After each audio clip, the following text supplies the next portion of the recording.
Sean of Minks. Okay, and your album By the Hedge came out last month. Mm-hmm. Reviews have generally been positive. How do you react to this? Was this what you expected, or were you surprised? To be honest, I don't really read many reviews about it. Well, I know Pitchfork gave you a 7.1, so that's good for Pitchfork. Yeah, you know, it was an album that I wanted to make, and I'm happy with the way it sounds, so as far as I'm concerned, that's all I'm going to do. Right. And it was mainly recorded by yourself, right? You did pretty much everything, whole songwriting. I recorded it, songwriting, played the instruments, but, you know, there are a lot of different things. Like, for example, the guitar solo on Ophelia, my friend Sean played, my brother played drums on a few songs, so people contributed, but yeah, for the most part, it was mine. And since then, you've had 3 people join the band? 3 new ones. I mean, we're playing with 6 tonight. Right. My brother just joined, a friend from growing up, and our bass player switched to drums, so it's going to be different, yeah. So is that going to change the songwriting at all for new releases? Or I think that the songwriting will still be done entirely by myself. Okay. But I may change the sound a bit depending on how I want it to sound. Okay.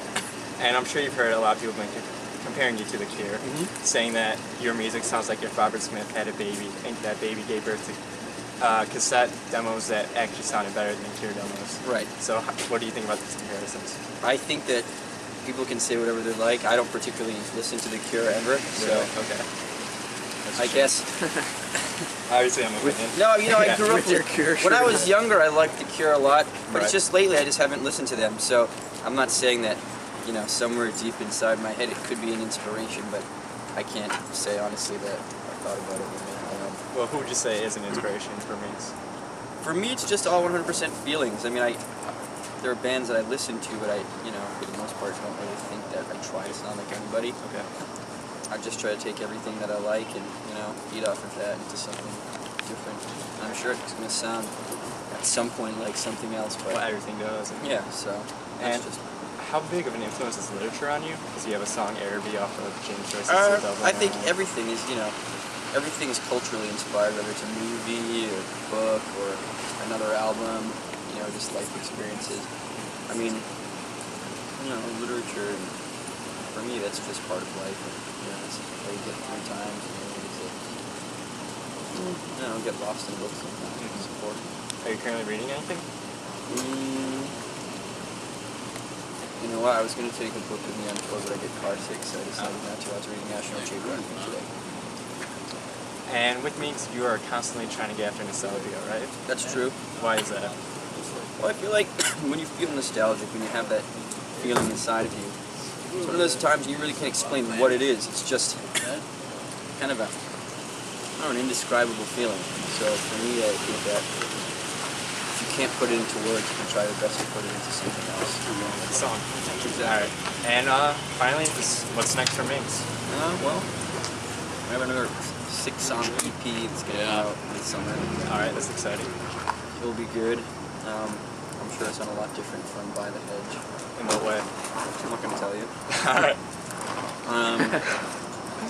I think it would be a little bit less wall of sound. It would be a little bit more direct. Okay.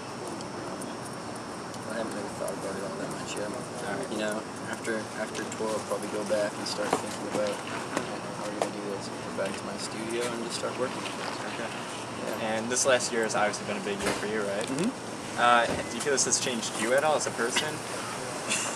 I don't know, but it's also, you know, I'd definitely say it's nice to finish something, you know, at the end there's a nice sense of completion. It always feels good to have accomplished something you wanted to do, so you made an album that you like, and it feels the way you want it to feel. I feel like, you know, I feel fulfilled in a way. And you are friends with Jack from Wild Nothing, right? Yeah, we played with them Ballroom. for tour, and that was a great show. Is there a possible tour in the mix? That'd be an awesome tour to get you together. Yeah, I don't know. I don't know how soon we'll tour again. Okay. You know, I'm pretty. I don't want to make it too serious of a thing right now. I'd rather record music than perform it. So I wouldn't rule it out, but I don't think there's anything I could tell you that. Okay. And one final question: how would you describe Minks? How to describe Minks? Minks is just. I mean, the way I make music, I don't think about it as being a musician or being in a band. I think it's just the same as any art. It's just like a medium for creativity. So for me, I just know how to play music, and I understand it. So in a sense, you're going to just playing two different instruments. Okay. I don't know. All right. Well, thank you. Yeah, thank you. All right. This is Neader from Neadersjukebox, and I'm here with Sean from Minks. That's all.